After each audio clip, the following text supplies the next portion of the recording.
Fitter TV YouTube channel में आप सभी का एक बार फिर से स्वागत है। दोस्तों, आज हम बात करेंगे आईटीआई छात्रों के अधिकारों के बारे में, हक के बारे में। बेसिकली आईटीआई के छात्र ही क्या, उसमें सारे वो तरीके के वर्कर आएंगे जो भी एक इंडस्ट्री में एज अ वर्कर या एज अ टेक्नीशियन काम करते हैं। तो उनके लिए कुछ अच्छी न्यूज़ है हमारे पास आज। चलिए हम आपको आज बताते हैं। लेकिन दोस्तों, वो गुड न्यूज़ बताने से पहले मैं आपसे एक क्वेश्चन करना चाहता हूँ। क्या आप में से सभी लोगों को ये मालूम है कि श्रम विभाग क्या होता है? जो एक श्रम विभाग आपने सुना होगा शायद। तो अगर कोई बात नहीं, आपको नहीं मालूम है तो चलिए हम आपको बताते हैं। देखिए, श्रम विभाग वो होता है जो इंडस्ट्री में जितने भी वर्कर काम कर रहे होते हैं उन सभी के लिए वो एक ऐसा सरकारी डिपार्टमेंट है जो कि उनके हक के लिए और उनके अधिकारों के लिए, उनकी अच्छाई के लिए कानून बनाता है कंपनी के लिए, ताकि कंपनी उसी कानून पे चलते हुए, उन्हीं कानून को फॉलो करते हुए आपको वो अपनी इंडस्ट्री में रखे और आपको समय से सारी फैसिलिटीज़ दे और आपसे उतना ही काम कराया जाए जितना कि उन कानूनों में लिखा हुआ है।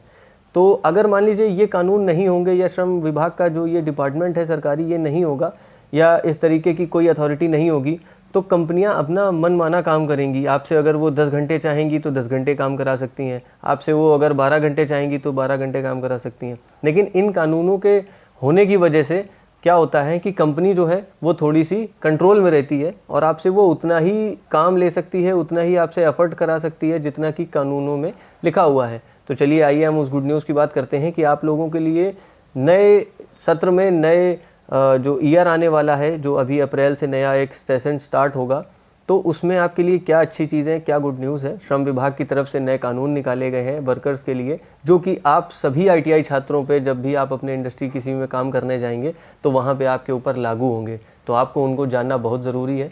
अगर आप नहीं जानेंगे तो आप उनका फ़ायदा नहीं उठा सकते हैं। तो आइए चलिए जानते हैं। तो दोस्तों, यहाँ पर हमारे पास 4-5 ऐसे पॉइंट्स हैं जो कि आपके आगे आने वाले भविष्य में बहुत काम आने वाले हैं।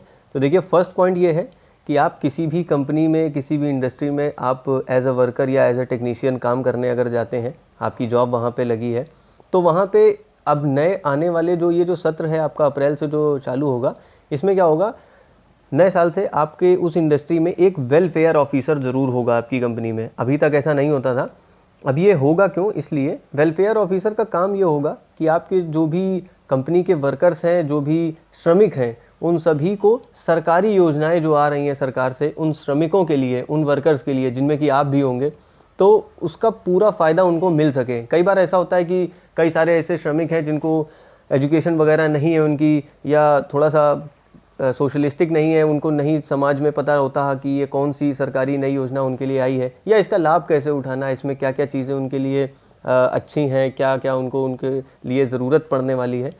तो इस वजह से वो क्या होता है, जब उनको पूरी जानकारी नहीं होती है तो वो उस चीज़ का फ़ायदा उठा नहीं पाते हैं, उनको वो योजना का लाभ नहीं मिल पाता है। लेकिन सरकार क्या है, आप अगर टोटल हमारे जैसे अगर यूपी की बात करें तो अगर टोटल 2 लाख श्रमिक हैं पूरे यूपी में, तो सरकार पूरे 2 लाख श्रमिकों के लिए योजना निकालती है। लेकिन उन 2 लाख में मान लीजिए अगर 50,000 ऐसे हैं जिनको कि लिखना पढ़ना नहीं आता है, वो केवल श्रमिक के तौर पे लग गए हैं और काम कर रहे हैं, लेकिन योजना के वो पात्र हैं तो उनको मिलना चाहिए। लेकिन कम जानकारी होने की वजह से उनको वो चीज़ नहीं मिल पाती। तो अभी क्या होगा, आपकी इंडस्ट्री में एक वेलफेयर ऑफिसर होगा, आप उनके पास जा सकते हैं। वैसे तो वो खुद ही आपको बताएंगे कि ये क्या नई योजना आपके लिए आई है, फ़ायदेमंद है, किस तरीके से हमको उसका लाभ उठाना है या क्या करना है। लेकिन अगर ऐसा होता है कि तो आप अपनी तरफ से भी जा सकते हैं उनके पास पूछने कि अब क्या आया है सरकार की तरफ से नया हमारे लिए। तो इस तरीके से ये एक अच्छी चीज़ है आपके लिए, जो कि आने वाले भविष्य में होने वाली है। दोस्तों, दूसरा पॉइंट ये है कि अगर किसी कंपनी में आप काम करने गए हैं और उस कंपनी में 100 से ज़्यादा वर्कर हैं, 100 से ज़्यादा वर्कर हैं अगर, तो वहाँ पे कैंटीन देना ज़रूरी हो जाएगा कंपनी को। होगा क्या, जैसे मान लीजिए कोई कंपनी में आप गए, वहाँ पे अगर 50 श्रमिक है या वर्कर हैं तो वहाँ पे वो कानून लागू नहीं होगा। लेकिन अभी क्या है, अगर मान लीजिए किसी इंडस्ट्री में आप गए, वहाँ पे 500 लोग हैं, तो वहाँ पे उनको एक कैंटीन बनवाना ज़रूरी है वर्कर्स के लिए, क्योंकि काफ़ी लोग हैं और बहुत सारे ऐसे लोग हैं जिनके पास टिफ़िन वगैरह वो नहीं लाते हैं। तो उनके लिए एक अच्छी चीज़ है कि आपको एकदम जिस समय भी आपका लंच होगा उस समय आपको ताज़ा फ्रेश जो भी लंच है वो सब मिलेगा और समय से आपको चाय नाश्ता वगैरह सब मिलता रहेगा। तो ये भी अच्छी चीज़ है आपके लिए। चलिए दोस्तों, तीसरे पॉइंट की बात करते हैं। देखिए, तीसरा पॉइंट काफ़ी इंपॉर्टेंट है, क्योंकि हम जब भी काम कर रहे होते हैं तो हम ये ज़रूर पूछते हैं कि बताइए कितने घंटे की जॉब है, कितनी देर हमसे काम कराया जाएगा वगैरह वगैरह, और इसके बाद ओवर टाइम का क्या है, ये सब। तो ओवर टाइम से जुड़ा हुआ ये एक नया कानून आया है जो कि अब 1 अप्रैल से लागू होगा। तो इसमें ये है दोस्तों कि अगर आपकी 8 घंटे की जॉब है और 8 घंटे से अगर आपने 15 मिनट ज़्यादा भी काम किया तो भी वो आपके ओवर टाइम में गिना जाएगा। अभी तक क्या होता था, ये टाइम की लिमिट आधे घंटे थी। अगर आप 8 घंटे की जॉब है और 8 घंटे से आप जब आधा घंटा ऊपर काम करेंगे तब आपको वो ओवर टाइम में गिना जाएगा। अगर मान लीजिए आप अभी तक जो नियम है उसके हिसाब से बात करें तो 8 घंटे की आपकी जॉब है और आपने अगर 8.5 घंटे किया या 8.5 घंटे से 2-4 मिनट भी कम किया तो वो आपके ओवर टाइम में नहीं गिना जाएगा जब तक कि वो आधा घंटा एक्स्ट्रा ना हो जाए, यानी 8.5 घंटे ना हो जाए या 9 घंटे हो गए तो गिना जाएगा। अब क्या होगा, अब आगे वाले ये जो नया सत्र आएगा इसमें से ये होगा कि आपने अगर 8 घंटे की जॉब है और 8 घंटे 15 मिनट आपने अगर काम किया तो भी आपको एक्स्ट्रा सैलरी मिलेगी। मान लीजिए 8 घंटे की अगर आपको 8,000 मिलती है तो 15 मिनट की जो भी बनती है वो आपको उसमें और एक्स्ट्रा ऐड करके आपको दी जाएगी। तो ये भी आप लोगों के लिए बहुत अच्छी चीज़ है। चलिए दोस्तों अपने चौथे पॉइंट की तरफ पढ़ते हैं। चौथे पॉइंट में ये है दोस्तों कि अगर आप एक वर्कर हैं या टेक्नीशियन हैं किसी इंडस्ट्री में और आप काम कर रहे हैं तो उस इंडस्ट्री में ये नया रूल हो जाएगा अगले आने वाले सत्र से कि आप लगातार 5 घंटे से ज़्यादा काम नहीं करा सकते हैं किसी से, है ना। ये आप ही के लोगों के ऊपर ये लागू होने वाला है और बाकी जो भी लोग काम कर रहे हैं वर्कर्स वगैरह उनके ऊपर लागू होगा कि मान लीजिए अगर कोई ऐसी इंडस्ट्री है जो स्टार्टिंग होती है सुबह से और उसके बाद 5 घंटे बाद या 6 घंटे बाद वो अपना लंच करती है तो अब से उनको ये अपना नियम बदलना पड़ेगा। 5 घंटे वो किसी भी वर्कर से लगातार काम करा सकते हैं लेकिन इसके बाद वो काम नहीं करा सकते। 5 घंटे बाद उनको कम से कम आधे घंटे का उसको ब्रेक देना ज़रूरी होगा।